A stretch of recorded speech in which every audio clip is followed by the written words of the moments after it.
Bonjour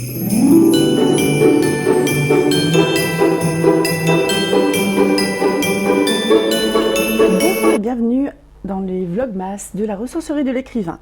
Chaque jour, entre le 1er et le 24 décembre, je vous présenterai un livre très brièvement avec le résumé et un petit bout de la première page ou des quelques premiers paragraphes afin de vous donner envie de le lire. Donc il y a des choses qui sont très connues, d'autres qui le seront beaucoup moins.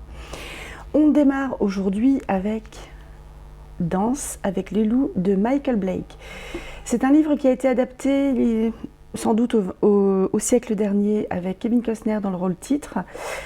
Et en gros, on est sur l'Amérique, les grands espaces, la lutte entre les Indiens et les soldats. Et c'est une très très belle histoire. Fort Sedgwick, un avant-poste au fin fond de l'Ouest sauvage. 3 ou 4 baraques délabrées, une poignée d'hommes épuisés. C'est là qu'est affecté le lieutenant Dunbar. Il rêvait de grands espaces, de batailles glorieuses. À son arrivée, une surprise l'attend. Le fort est abandonné. Il se retrouve seul. Seul, jusqu'au jour où il découvre une femme blessée qu'il ramène chez les Comanches.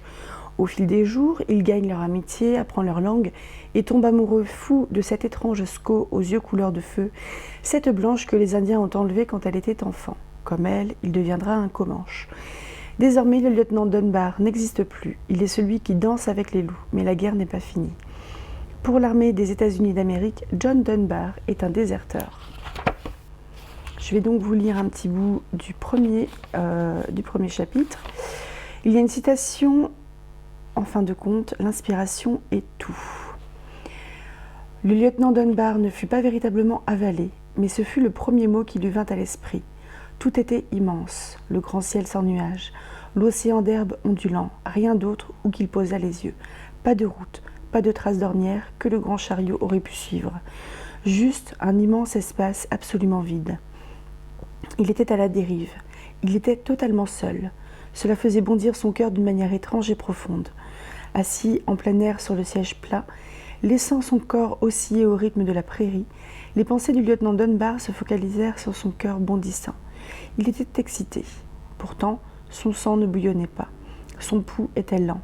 La contradiction lui agitait délicieusement l'esprit.